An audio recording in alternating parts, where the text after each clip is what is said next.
Tuhan Yesus yang baik, kami mengucap syukur kebaikan Tuhan dalam hidup kami. Saat ini Tuhan, kami mau mendengarkan kebenaran firman-Mu. Biarlah kasih setia-Mu mengurapi kami pada saat ini Tuhan. Bukakan pintu hati kami, supaya kami bisa merenungkan kebenaran firman-Mu. Terima kasih Tuhan, Engkau memberkati hamba-Mu yang menyampaikan kebenaran firman-Mu. Biarlah firman-Mu ini Tuhan menjadi pelita di dalam kehidupan kami. Terima kasih Bapa di surga. Dalam nama Yesus kami berdoa dan mengucap syukur. Haleluya. Amin. Shalom Bapak Ibu. Shalom. Mari kita membuka Alkitab kita dari Matius 6 ayat 5 sampai 15. Sekali lagi, Matius 6 ayat 5 sampai 15.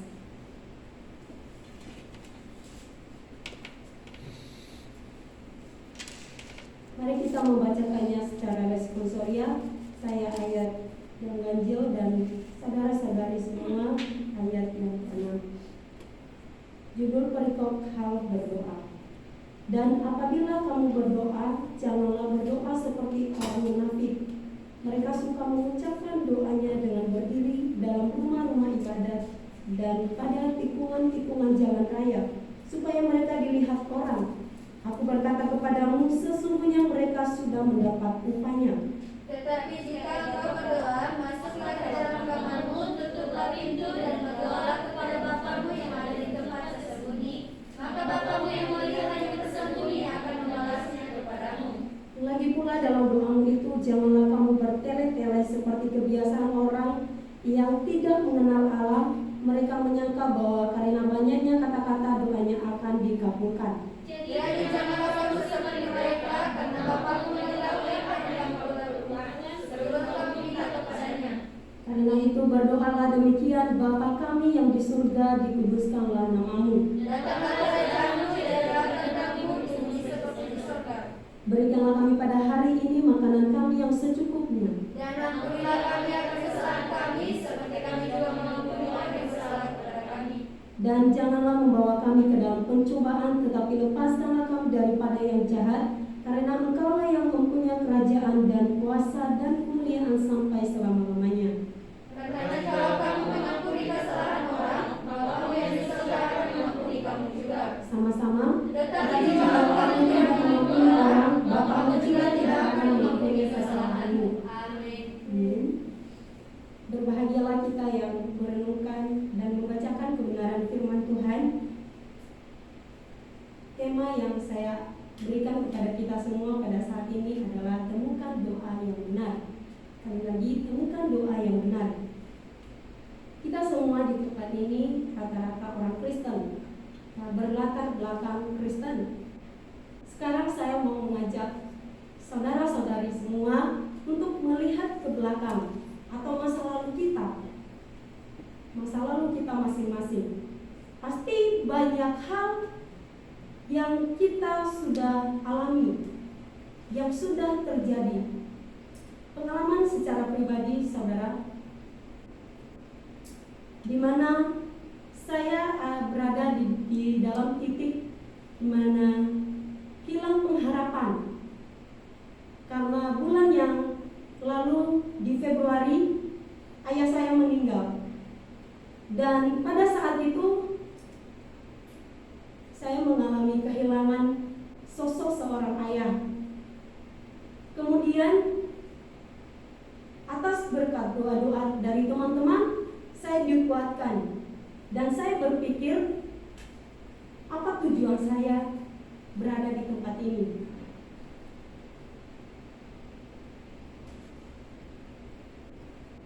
Untuk masa lalu yang kita pernah jalani saudara, ada satu rahasia kecil yang saya pelajari dengan masa lalu, yaitu semakin kita mengenal Tuhan, semakin kita menyadari bahwa kita perlu untuk terus bertumbuh secara rohani di hadapan Tuhan. Kita sudah percaya kepada Tuhan Yesus. kita sudah memutuskan bahwa kita mau melayaninya seumur hidup kita. Dan bahkan kita berada di tempat ini, kita diproses di tempat ini supaya nantinya kita menjadi hamba-hamba Tuhan atau murid-murid Kristus. Kenapa? Karena Tuhan Yesus rela mati di atas kayu salib untuk menebus dosa-dosa kita. Beberapa orang saudara berlomba-lomba untuk mencapai tujuan atau garis finish yang baik, ya. Dan mungkin ada yang memulainya tersandung kemudian bangkit lagi, dan bahkan ada yang memulainya dengan energi yang kuat, tetapi ketika mereka jatuh tidak bangkit lagi. Jadi mengapa ada orang yang berhasil dan mengapa juga ada orang yang gagal? Berhasil tidaknya seseorang itu tergantung pada dirinya sendiri, tergantung pada pilihannya sendiri. Pilihan apa yang kita lakukan dalam hidup kita? Tujuan apa yang kita lakukan dalam diri kita? Itu tergantung pada diri kita, ya. Satu kunci yang saya mau berikan kepada kita semua adalah disiplin. Mungkin ada beberapa orang yang tidak suka mendengar hal disiplin. Kenapa? Karena di dalamnya mengandung ketaatan. Semua orang dalam dirinya kurang taat. Ada beberapa orang, ada juga beberapa orang yang taat dalam peraturan, dalam setiap disiplin yang ada yang sudah dilakukan. Apakah ada orang yang berhasil dalam hal apapun? Saya rasa tidak. Dan apakah kita perlu mengabaikan apa yang tidak menjadi tujuan kita? Saya rasa ini perlu kita pikirkan dalam diri kita. Salah satu contoh artikel yang saya baca, ada seorang pemain biola konser yang begitu terampil, dan ketika dia menjelaskan, dan banyak orang juga yang bertanya-tanya mengapa dia begitu terampil dalam setiap konser yang diadakannya. Dia menjelaskan bahwa dia merencanakan untuk mengabaikan segala sesuatu yang tidak berkaitan dengan tujuannya. Mari kita menyadari apa tujuan kita masing-masing. Saya mengajak kita semua untuk menjawab di dalam hati kita masing-masing. Kita diciptakan berbeda dengan ciptaan yang lain. Kita diciptakan segambar dan serupa dengan Allah. Kita mengenal kebenaran. Kita mempunyai roh, ya, untuk berdoa, memuji Tuhan. Kalau kita melihat ciptaan yang lain, binatang tidak bisa berdoa. Binatang tidak bisa memuji Tuhan. Binatang tidak mempunyai roh. Binatang hanya mempunyai insting saja.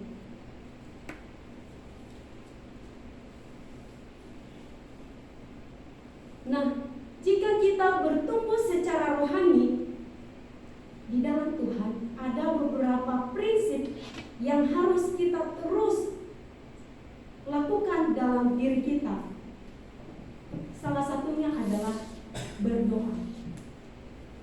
Di dalam konteks yang kita sudah baca pada hari ini, kita melihat ayat sebelumnya, Yesus menyampaikan bagaimana cara berdoa. Sebelum Yesus menyampaikan bagaimana cara berdoa yang benar, dalam perikop sebelumnya itu, Tuhan Yesus membahas mengenai hal memberi sedekah. Kita bisa lihat dalam Matius 6 ayat 1-4. Tuhan Yesus memberitahu kepada banyak orang pada saat itu, ketika memberi sedekah, jangan diketahui oleh tangan kiri atau jangan dilihat orang. Kalau kita melihat konteks setelah perikop ini yang kita baca dalam pasal 6 ayat 5 sampai 15 ini juga membahas tentang seorang yang berpuasa. Tuhan mengajarkan supaya tidak dilihat orang. Tuhan mengatakan di ayat 6, di pasal 6 ayat 16 sampai 18, jika kamu berpuasa, cucilah mukamu supaya orang tidak tahu kalau engkau sedang berpuasa. Nah, di dalam konteks kita pada hari ini nyambung dengan perikop sebelumnya dan bahkan setelahnya. Karena Tuhan mengatakan kalau berdoa secara tersembunyi. Nah, kita bisa berdoa melihat isi dari konteks kita pada hari ini, yaitu di ayat 5. Tuhan mengajarkan berdoa bukan untuk dipamerkan. Berdoa yang dimaksudkan di dalam ayat ini adalah berdoa bukan untuk memamerkan, artinya menjadi munafik. Munafik dalam bahasa Yunani hypocritai. Kata ini digunakan oleh orang-orang Yunani pada saat itu dan Romawi pada saat itu ketika mereka berada di panggung. Nah, mereka menggunakan alat untuk membesarkan suara mereka. Nah, ketika mereka berdoa, mereka menggunakan pembesar suara itu supaya orang banyak tahu, supaya semua orang terhibur dengan doa-doa mereka. Kalau kita melihat di ayat 6 sampai 8, Tuhan Maha tahu. Kata berdoa dalam bahasa Yunani ada 4 pengertian yang saya lihat. Yang pertama, eukomai, yang berarti berdoa kepada Allah, yang terdapat di 2 Korintus 13 ayat 7. Satu orang membuka 2 Korintus 13 ayat 7.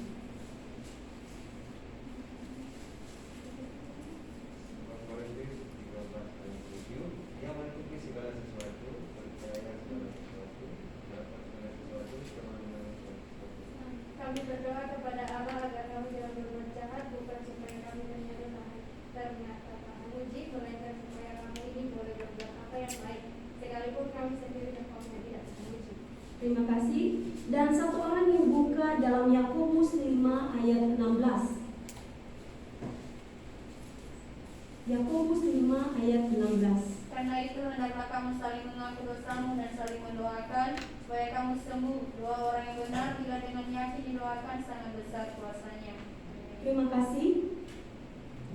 Arti dari doa dalam 2 Korintus dan doa di Yakobus 5 ayat 16 ini artinya mengharapkan, menginginkan atau menghendaki. Dan pengertian yang kedua, proseukomai, yang berarti berdoa. Nah, yang kita gunakan yang digunakan Tuhan Yesus dalam ayat 6 sampai 8 ini. Artinya berdoa kepada Allah. Terdapat dalam Matius 6 ayat 6. Satu orang membacakan.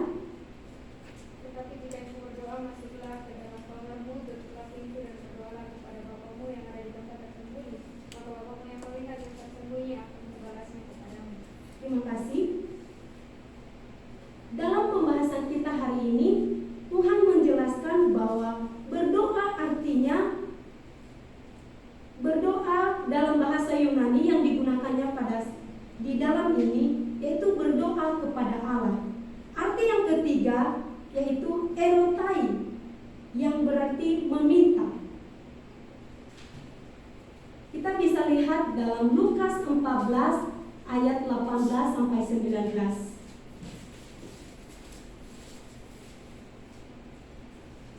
membacakannya Lukas 14 ayat 18 sampai 19. Tetapi mereka bersama-sama meminta maaf. Yang pertama berkata kepadanya, "Aku telah membeli ladang dan aku harus pergi melihatnya. Aku minta dimaafkan." Yang lain berkata, "Aku telah membeli 5 pasang lembu kebiri dan aku harus pergi mencobanya. Aku minta dimaafkan." Dan pengertian keempat yaitu deomai, yang berarti hasrat atau keinginan, yang terdapat dalam 2 Korintus 5 ayat 20. Salah satu membacakannya 2 Korintus 5 ayat 20. 2 Korintus 5 ayat 20. Jadi kami ini adalah utusan-utusan Kristus, seakan-akan Allah menasihati kamu dengan perantaraan kami. Dalam nama Kristus kami meminta kepadamu, berilah dirimu didamaikan dengan Allah. Terima kasih. Jadi saudara-saudara, yang kita bacakan dalam ayat ke-6 tadi, tetapi jika engkau berdoa, masuklah ke dalam kamarmu, tutuplah pintu dan berdoalah kepada Bapamu yang ada di tempat tersembunyi. Maka Bapamu yang melihat yang tersembunyi akan membalasnya kepadamu. Jadi Bapak Ibu atau saudara-saudara yang dikasihi Tuhan, Tuhan mengetahui apa yang kita inginkan, apa yang kita perlukan. Tuhan mengetahui pribadi kita masing-masing. Jadi muncul pertanyaan, mengapa kita harus berdoa? Kalau kita melihat dari berbagai suku bangsa, pasti memiliki agama yang berbeda-beda.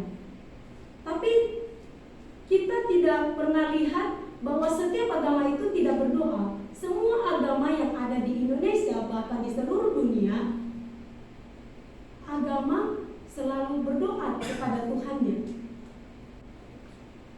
Apakah ada manusia yang betul-betul membutuhkan Allah? Adakah manusia yang sungguh ateis? Adakah manusia yang hidupnya cukup, atau adakah manusia yang tidak memiliki hubungan dengan Tuhan? Saya rasa semua orang membutuhkan Tuhan.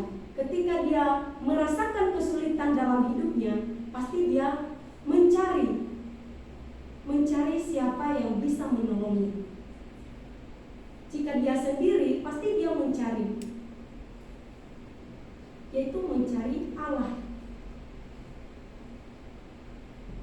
Jadi apa artinya berdoa? Dengan berdoa, kita sadar bahwa kita sendiri tidak cukup.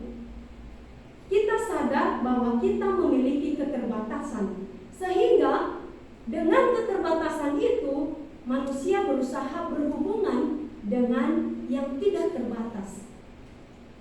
Siapakah yang tidak terbatas itu, saudara? Apakah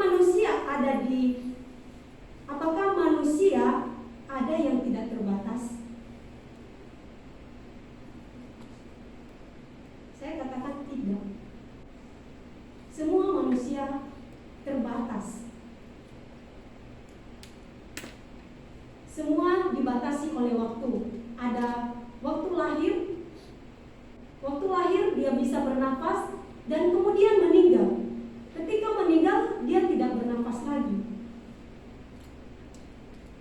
Dan kalau kita lahir dan mati pun itu sudah ketentuan Tuhan.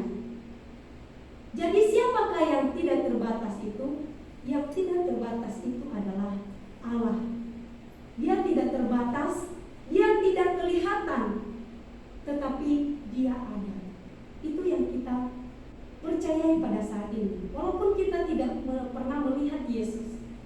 Dan di Yohanes juga mengatakan bahwa semua orang, tidak ada satupun orang yang pernah melihat Allah.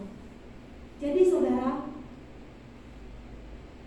kalau kita melihat bahwa dari sejak dahulu kala, semenjak manusia sudah diciptakan, mereka pasti mempunyai hubungan dengan Allah dengan cara berdoa. Dan dalam perikop kita pada hari ini, mengapa Tuhan Yesus masih mengajarkan bagaimana cara berdoa? Padahal dari PL, kalau kita lihat bahwa bisa berdoa saja. Tapi kenapa Tuhan Yesus mengajarkan hal berdoa dalam perikop yang kita bahas pada hari ini? Karena Yesus melihat bahwa manusia berdoa hanya berdasarkan egonya masing-masing. Berdoa dengan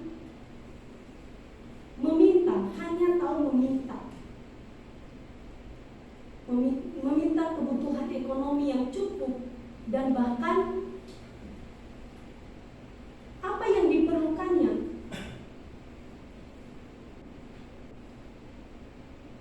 Namun Tuhan tidak mau orang yang hanya meminta, tapi kita berdoa dengan benar di hadapan Tuhan. Tuhan Yesus mengajarkan kepada kita bagaimana cara berdoa yang benar, yaitu dengan meneladani doa Bapa kami. Nah, Bapa kami yang di surga, dikuduskanlah namamu. Artinya dalam ayat ini kita melihat sifat-sifat karakter Allah. Kalau kita memulai doa kita memuji Allah terlebih dahulu atau menyembah dengan kasih. Kemudian datanglah kerajaanmu, jadilah kehendakmu di bumi seperti di surga. Artinya undanglah pemerintah kerajaan untuk masuk dalam hatimu dengan damai. Kemudian berikanlah kami pada hari ini makanan kami yang secukupnya. Artinya bawalah kebutuhan-kebutuhan apa yang kamu butuhkan dalam hidupmu. Kemudian yang keempat,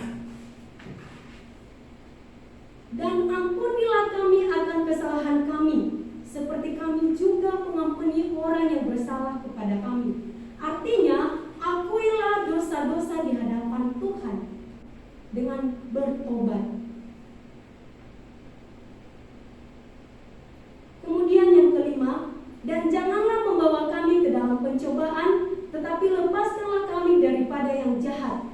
Artinya, berdoalah untuk bidang apapun dalam hidupmu. Yang keenam, karena Engkaulah yang mempunyai kerajaan dan kuasa dan kemuliaan sampai selama-lamanya. Artinya, akhirilah doa dengan penyembahan dan segala ucapan syukur.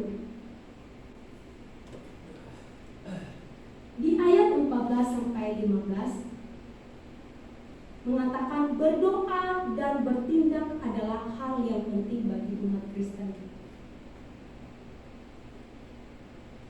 Kalau kita sudah berdoa, Tuhan menghendaki supaya ada tindakan dalam doa kita itu. Misalnya, ketika kita meminta berkat, maka kita harus melakukan tindakan atau bekerja.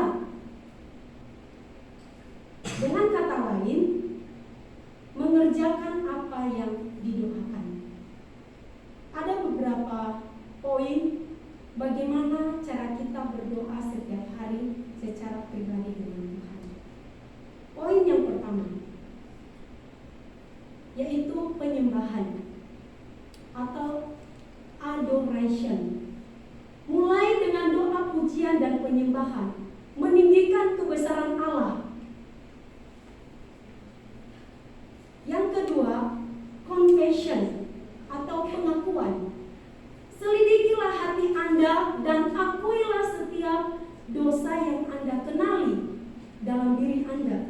Yang ketiga, thanksgiving, ucap syukur atau ucapan syukur.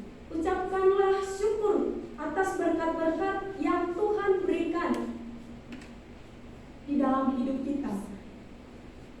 Kemudian poin yang keempat, permohonan doa atau supplication. Panjatkan permintaan dan permohonan atau kebutuhan-kebutuhan Anda di hadirat Allah.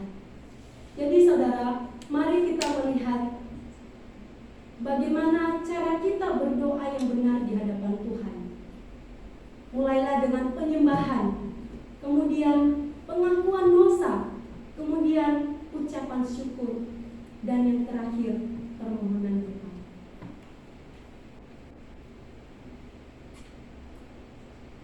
Ada satu cerita yang saya dengar, ada seorang anak yang dijanjikan oleh neneknya untuk membeli sepeda ketika dia mendapatkan nilai yang bagus.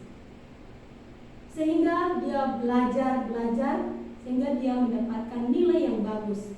Beberapa waktu kemudian, ketika dia memberitahukan kepada neneknya bahwa dia mendapatkan nilai yang bagus, apa yang terjadi? Neneknya tidak membeli sepeda itu. Sepeda tidak berkunjung datang. Kemudian mereka berdoa dengan adiknya. Kata adiknya, terima kasih Tuhan sudah menolong kami, terima kasih berkat-berkat Tuhan. Tetapi berbeda dengan kakaknya, dia berdoa, Tuhan, saya dijanjikan untuk dibelikan sepeda, tapi tidak datang-datang. Adiknya mengatakan, mengapa kakak mengatakan demikian? Tuhan tidak tuli kali, kata adiknya. Apa yang dikatakan kakaknya ini? Saya tahu Tuhan tidak tuli, tetapi nenek tuli. Jadi saudara, dengan cerita ini berdoa untuk siapa sebenarnya? Kita berdoa sama Tuhan atau untuk didengar orang, supaya kalau ada sesuatu yang kita butuhkan, orang lain akan memberikannya kepada kita. Jadi mari kita merenungkan bagaimana cara berdoa yang benar di hadapan Tuhan. Tuhan Yesus mengajarkan kepada kita pada hari ini supaya kita memulai berdoa secara pribadi, bahkan secara rutinitas yang kita lakukan setiap hari di DC. Mari kita berdoa dengan sungguh-sungguh dengan meneladani doa Bapa kami pada hari ini.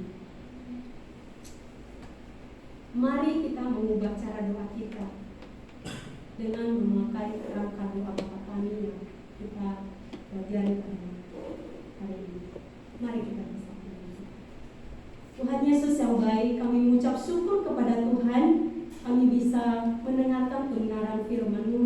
Biarlah firman-Mu ini Tuhan menjadi kekuatan, menjadi rema dalam kehidupan kami masing-masing. Tuhan, ajarlah kami supaya kami bisa berdoa dengan benar di hadapan Tuhan. Biarlah setiap kebenaran firman Tuhan yang kami dengarkan itu bisa mengubah hidup kami untuk mencapai tujuan kami di masa depan kami. Terima kasih Tuhan Yesus. Terima kasih Bapak. Haleluya.